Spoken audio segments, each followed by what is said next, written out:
देखिए, सबसे पहले हम आप सभी को अवगत कराना चाहेंगे कि वीडियो क्लास ऑनलाइन या ऑफलाइन के माध्यम से हम लोग आप तक पहुंचाएं, जिससे आप लोगों का जो रिदम टूटा हुआ है पढ़ाई का, उस पर कुछ बेसमेंट में आप पाएँ ताकि आपका फ्यूचर सिक्योर हो सके। तो मैं नए नए वीडियोस के साथ उपस्थित रहूंगा आपके बीच, और आपसे एक छोटा सा सजेशन है कि आपके टच में जो भी स्टूडेंट हैं सभी को मेरे पर्सनल कांटेक्ट नंबर पे ऐड करने के लिए बोलिए, ताकि अपना ग्रुप का ब्राइट एरिया बन सके और हम लोग अपनी प्रयास में सफल हो सकें। ठीक है, तो आज के वीडियो में हम लोग बात करते हैं क्लास 10th और इंटर के ग्रामर के सिलेबस की या बोर्ड एग्जाम के सिलेबस की, कि कौन सा प्रश्न किस बेस पे आता है, कितने नंबर का आता है, कैसे क्या होना है, कैसे आपको सफलता हासिल करनी, कैसे अच्छा परसेंटेज स्कोर करना है। तो समय ज़ाया ना करते हुए हम लोग पॉइंटों की बात करते हैं। तो सबसे पहले क्लास 10th वाले बच्चे ध्यान देंगे कि क्लास 10th में हमें किस प्रकार से अपने माइंड को कॉन्सेंट्रेट करना है। और हाँ, बहुत सारे कमेंट्स मेरे पास आ रहे हैं, इस बारे में पूछा जा रहा है कि सर आपकी क्लास का टाइमिंग क्या है। तो टाइमिंग मॉर्निंग 8 टू इवनिंग 8 तक आप किसी भी समय चैट कर सकते हैं, अपनी प्रॉब्लम शेयर कर सकते हैं। मैं आपकी समस्या, हर प्रकार की समस्या का समाधान करने का प्रयास करूंगा। ठीक है स्टूडेंट, ध्यान दें। अगर हम बात करते हैं क्लास 10th की इंग्लिश की, तो क्लास 10th की इंग्लिश दो पार्ट पे डिवाइड हो जाती है। सबसे पहला पार्ट हो जाता है सेक्शन ए और दूसरा पार्ट हो जाता है सेक्शन बी का। ठीक है, ये बात आपको क्लास 9th से पता चल गई होगी। 70 नंबर मैक्सिमम मार्क्स का आपका पेपर होता है, जिसमें 35 नंबर इधर डिवाइड होते हैं और 35 नंबर इधर डिवाइड होते हैं। ठीक है, अब फर्स्ट पेपर में चर्चा अगर हम करें तो सभी को पता है pros, poetry, supplementary,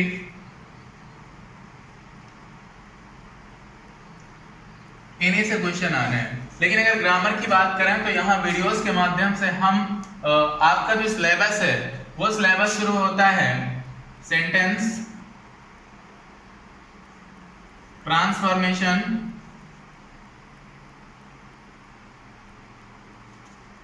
active to passive,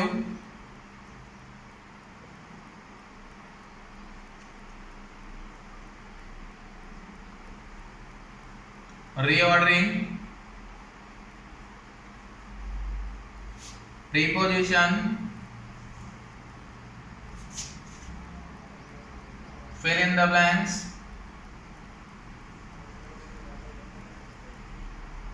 narration, story, ऐसे, etc। ये सारी चीजें आपके अंतर्गत आती हैं। ठीक, लेकिन अब जो हम लोग पढ़ाई करने के सुचारू रूप में आएंगे तो यहाँ सेंटेंस से हम शुरुआत करेंगे। ठीक है, तो सबसे पहला पॉइंट हम लोग देखते हैं कि सेंटेंस क्या होता है। ठीक, और इसी क्रम में मैं थोड़ा सा इसी वीडियोस में मैं अवगत करना चाहूंगा, क्योंकि ये पहली इंट्रोडक्शन की क्लास है, तो यहाँ क्लास इंटर का भी कोर्स में ऐड कर दूं। उसके बाद कुछ बेस पॉइंट हैं जो इंटर में बच्चे हैं उनका बेस पॉइंट हाई स्कूल के आगे वही है, हाई स्कूल में जो बच्चे हैं उनका बेसिक पॉइंट भी वही है। तो सेम क्लासेस लगभग चलेंगी कुछ दिनों के लिए। तो कक्षा 12 की अगर हम बात करें क्लास 12 की, तो क्लास 12 में भी दो सेक्शन हो गए हैं। सबसे पहला है सेक्शन ए और दूसरा होता है सेक्शन बी। जैसा कि आप सभी जानते हैं कि सेक्शन ए और बी को मिलाकर 100 नंबर का पेपर होता है। 50 नंबर डिवाइड होते हैं सेक्शन ए के लिए और 50 नंबर डिवाइड होते हैं सेक्शन बी के लिए। ठीक, सेक्शन ए की अगर हम बात करें तो इसमें आएगा आपका प्रोज, पोएट्री, शॉर्ट स्टोरी और उसके बाद ड्रामा। ठीक, अब यहाँ पर अगर बात करें तो यहाँ इंटर के कोर्स की शुरुआत होती है नरेशन से। केवल बेसिक 4 पॉइंट हैं इंटर के ग्रामर में, जिनको अगर आपने कायदे से स्ट्रॉन्ग कर लिया तो शायद आप अच्छा परसेंटेज बना सकते हैं, और भविष्य में यही ग्रामर होगी इंटरमीडिएट की जो आपको हर कंपटीशन में फॉलो करनी पड़ेगी। ठीक, तो सबसे पहला पॉइंट है नरेशन का, दूसरा पॉइंट आता है ट्रांसफॉर्मेशन का, तीसरा पॉइंट आता है सिंथेसिस और चौथा पॉइंट आता है सिंटैक्स का। ठीक, उसके बाद इसमें 4 पॉइंट के अलावा कुछ नई चीजें जुड़ जाती हैं। स्टोरी है, ऐसे है, लेटर और एप्लीकेशन है, या अनसीन पैसेज है। ठीक, तो इतना सारा कोर्स इंटर के बच्चों के लिए फॉलो करना अनिवार्य है। सेकेंड पेपर की मैं बात कर रहा हूँ, और मैं आप हाई स्कूल और इंटर बोथ आपको अवगत कराना चाहूंगा कि अभी जो क्लासेस होंगी वो जब तक ऑनलाइन या ऑफलाइन क्लास चल रही है तब तक मैं केवल आपके बीच में व्याकरण अंग्रेजी की लेकर उपस्थित हो पाऊंगा। फर्स्ट पेपर की अभी कोई चर्चा नहीं करेंगे, ठीक है। तो समय न जाया करते हुए आते हैं हम अपने सेकेंड पेपर का फर्स्ट पॉइंट स्टार्ट करते हैं, जो दोनों के लिए इंपॉर्टेंट है। कक्षा 10 और कक्षा 12 दोनों बच्चे समझें। बेसिक से हम लोग पढ़ना शुरू करेंगे और अंत तक चलेंगे। जब तक ये महामारी हमारे देश में चल रही है तब तक हम लोग ऑनलाइन चल रहे हैं। उसके बाद जैसे स्कूल खुलेगा इसके आगे हम पढ़ाने का सतत प्रयास करेंगे, ठीक है। तो आइए सबसे पहले हम देखते हैं। अब जैसे मैंने बात ये कर लिया कि नरेशन होता है, ट्रांसफॉर्मेशन होता है, सेंटेंस होता है, तो बहुत सारे बच्चों को अभी यही नहीं पता है कि नरेशन होता क्या है, ठीक। तो मैं आपको शुरुआत से बिल्कुल बताने जा रहा हूं। तो सबसे पहला पॉइंट आता है हमारा सेंटेंस का, ठीक। अब यहां पर एक क्वेश्चन खड़ा होता है कि what is the definition of sentence. तो बस एक छोटी सी बात को समझ लीजिए, बड़े ध्यान से सुनना, बहुत आराम से बोल रहा हूं, समझ ना आए आप अपने साथ अपनी नोट्स को रखिएगा, उस पर आप लिखते जाइएगा। कभी अगर आपको जरूरत पड़े तो अपनी नोट से पुनः तैयार कर सकते हैं, ठीक है। तो सेंटेंस की अगर परिभाषा की बात करें तो हिंदी में इसकी परिभाषा को हम समझ सकते हैं कि कई छोटे छोटे शब्दों को क्रमबद्ध तरीके से रखकर एक अर्थपूर्ण वाक्य की रचना करना ही वाक्य या सेंटेंस कहलाता है। एक बार फिर से सुनेंगे। कई छोटे छोटे शब्दों को मिलाकर एक अर्थपूर्ण वाक्य का निर्माण किया जाता है जो वाक्य या सेंटेंस कहलाता है, ठीक। जैसे राम आगरा जाता है, ठीक है। अब यहाँ थोड़ा सा आगे बढ़े तो बात आती है काइंड्स ऑफ सेंटेंस की। सेंटेंस के प्रकार कितने होते हैं, ठीक। तो काइंड्स ऑफ सेंटेंस अगर हम ध्यान देते हैं तो kinds of sentence, so there are 5 kinds of sentence here. सबसे पहला होता है असर्टिव सेंटेंस, सेकेंड नंबर पे आते हैं तो इंटेरोगेटिव सेंटेंस,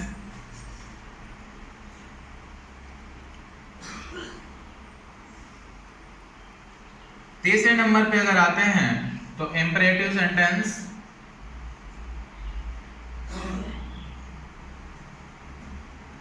चौथे नंबर पे अगर हम आते हैं तो ऑप्टेटिव सेंटेंस,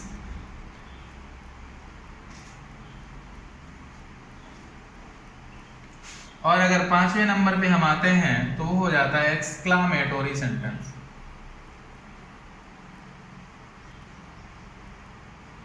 ठीक।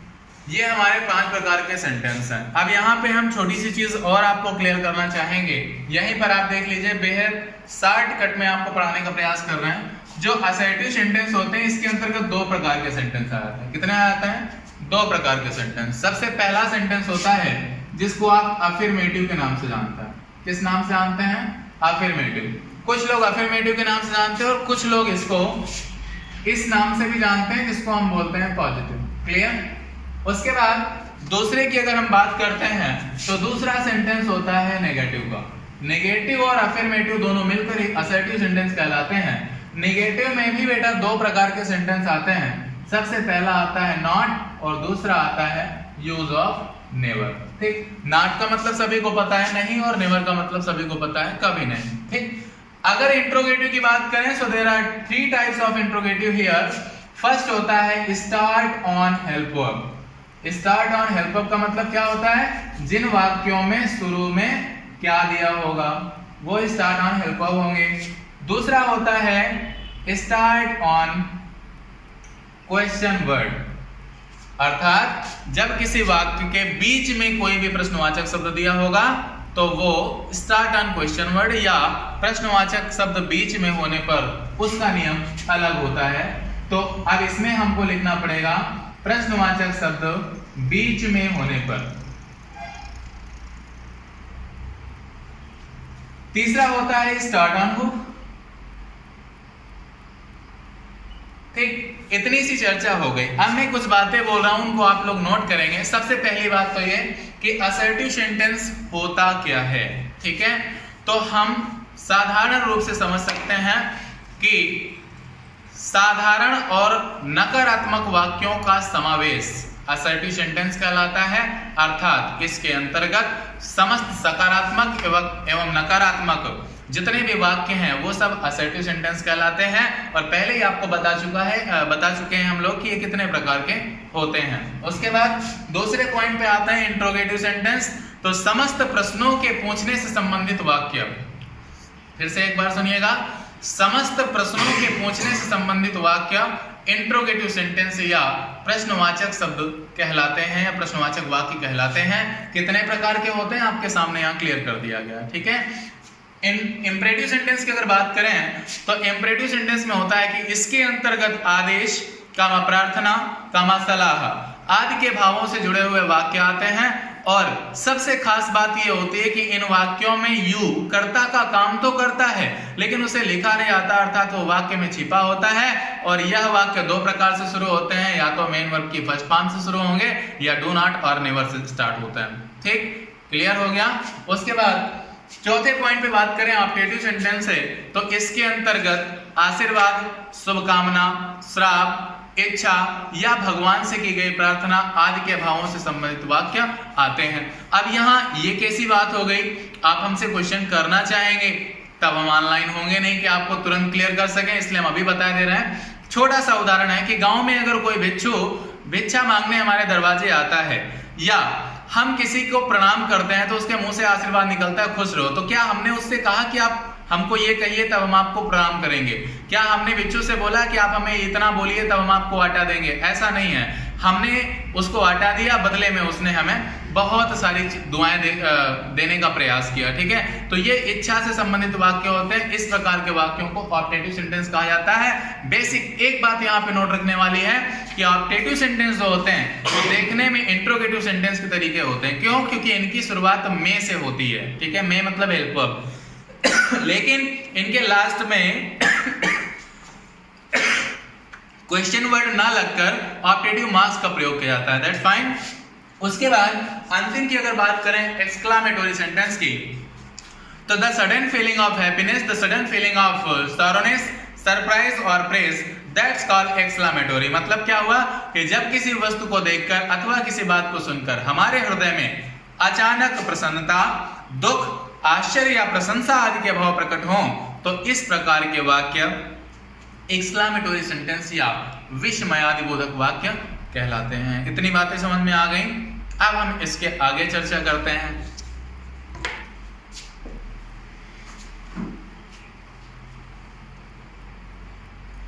और सारे लोग ये नोट्स बनाते जाएंगे। जैसे ही स्कूल खुलेगा, खुशी हो रही है हमें कि हम आपके साथ उपस्थित मिलेंगे, तो ये नोट्स हम सबकी चेक भी करेंगे, ठीक है। तो कोई ढिलाई नहीं होगी, ठीक है। नहीं तो फिर पता है आपको, आप ढीले हो जाएंगे, मैं आपसे 10 गुना पीछे ढीला हो जाऊंगा, ठीक है। आइए बात करते हैं। अब बेटा इतनी बातें तो हो गई सेंटेंस के प्रकार की। अब हम किसी एक सेंटेंस की बात करते हैं। तो एक सेंटेंस में क्या होता है, ठीक। तो हम यहाँ पे लिखते हैं some important point of a sentence, ठीक। अब some important point of a sentence, ठीक है। अब सेंटेंस किसी भी वाक्य को बनाने के लिए आवश्यक तथ्य क्या होते हैं? तो कोई भी वाक्य हो बेटा, उसमें 3 चीजें जरूरत होती हैं। तीन चीजें कौन कौन सी देखेंगे? सबसे पहली बात होती है बेटा सब्जेक्ट की, जिसको हिंदी में आप कर्ता के नाम से जानते हो।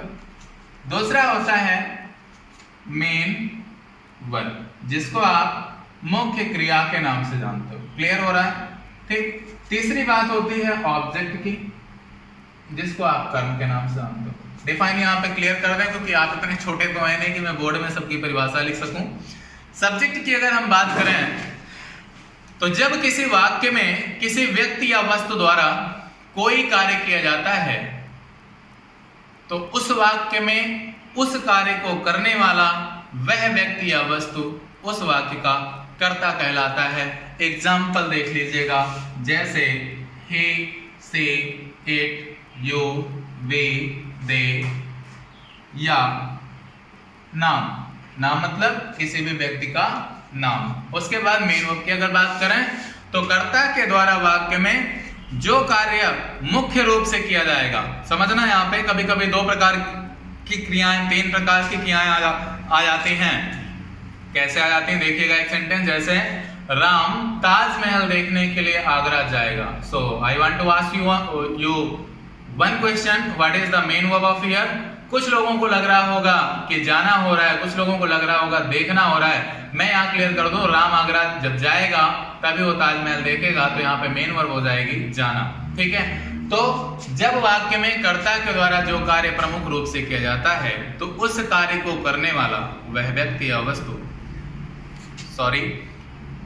वाक्य में कर्ता के द्वारा जो कार्य प्रमुख रूप से किया जाता है वह किया गया कार्य ही उस वाक्य की क्रिया या मेन वर्ब क्रिया कहलाती है या मुख्य क्रिया कहलाती है। For example come, go, sit, up, write वगैरह वगैरह। ठीक है, ऑब्जेक्ट की बात करें तो कर्ता और क्रिया को लिखने के बाद जितना सब कुछ बचेगा शेष, वो सब कुछ ऑब्जेक्ट या कर्म कहलाता है। बेसिकली इसमें दो चीजें आती हैं, किसी वस्तु का नाम, किसी स्थान का नाम, कभी कभी इनडायरेक्ट ऑब्जेक्ट या डायरेक्ट ऑब्जेक्ट भी आ जाते हैं। इतनी बातें समझ में आ गई।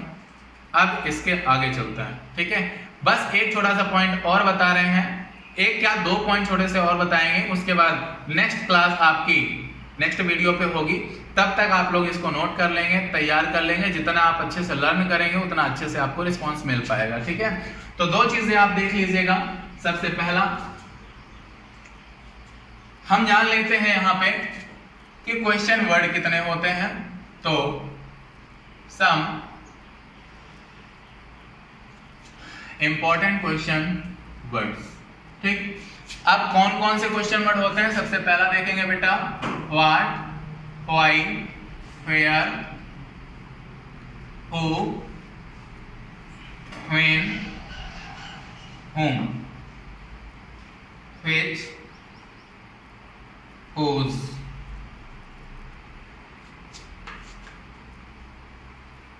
how many,